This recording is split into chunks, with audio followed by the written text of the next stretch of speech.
सबसे पहले भैया सबके हाथ जोड़ के प्रणाम करता हूँ। अगर आप लोग के गाना अच्छा लगे तो चैनल के सब्सक्राइब कर दिया जाए। और हमारा पास उतना पैसा नहीं है कि बार बार स्टूडियो जाके गाना गा सकी, बस रहुए सबके आशीर्वाद चाहिए और कुछ ना। और अभी जाना था बहुत महामारी चला था, लॉकडाउन लगल बा, सब घर में सेफ बा। वही उसी के ऊपर कुछ भोले बाबा से गुहार बा, यही गाना लेकर आयल बानी। गाना सुनी और प्यार दुलार दी और चैनल के जरूर से जरूर सब्सक्राइब करें। आइब हम देव घर लेके कान्हे कांवर, आइब हम देव घर लेके कान्हे कांवर। बाबा कइले करोना वार हो, बाबा तू ही देता जिंदगी सवार हो, बाबा तू ही देता जिंदगी सवार हो।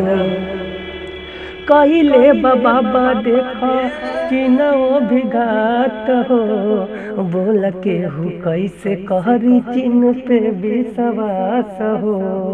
कइले बाबा देखा चिन्हो भिगात हो, बोल के हु कैसे कहरी चिन्ह पे विश्वास हो।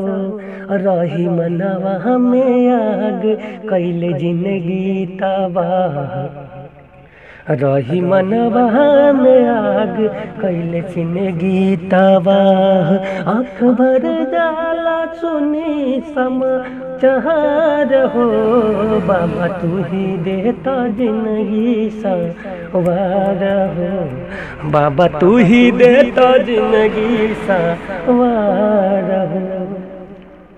अभिषेक फंटूस के दे देता प्यार हो, चीन के करोना के देता बाबा मार हो।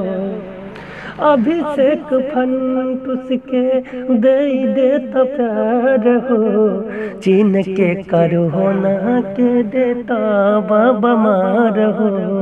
रही मनवा में आग कैले जिंदगी तबाह, रही मनवा में आग कैले जिंदगी तबाह।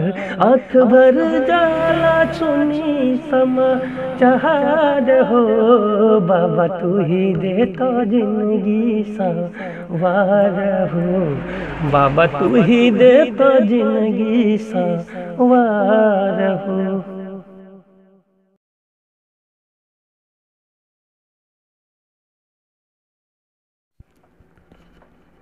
सबसे पहले भैया सबके हाथ